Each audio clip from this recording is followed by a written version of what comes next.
Hi guys, welcome back to one more travel vlog. Singapore travel బ్లాగ్లో ఈరోజు మేము Sentosa ఐలాండ్కి అయితే వెళ్తున్నాము. మా హోటల్ నుంచి బస్ స్టాప్ 1 minute వాకవేలో ఉంటుంది. అక్కడ నుంచి 190 నెంబర్ బస్ తీసుకొని మేమైతే ధోబీఘాట్ దగ్గరికి ఎంఆర్టీ దగ్గరికి వచ్చేసాము. సో ధోబీఘాట్ ఎంఆర్టీ నుంచి మళ్ళీ ఎంఆర్టీ తీసుకొని వివో సిటీ మాల్కి వెళ్ళాలి.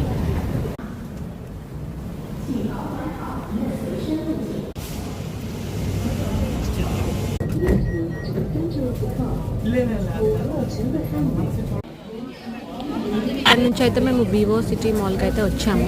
సో మార్నింగ్ నుంచి బ్రేక్ఫాస్ట్ చేయలేదు కాబట్టి ఇక్కడే ఏదైనా బ్రేక్ఫాస్ట్ చేద్దాం అనుకున్నాము. చూస్తే మాత్రం అన్ని ఇక్కడ చూస్తున్నారు కదా, మొత్తం పోర్క్ అంత అదే ఉంది.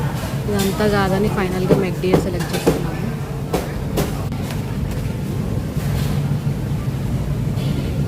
సో ఇక్కడే మెక్డీలో ఆర్డర్ పెట్టేసుకొని బ్రేక్ఫాస్ట్ కంప్లీట్ చేసుకొని ఇంకా సెంటోసా ఐలాండ్కి వెళ్ళిపోయాము.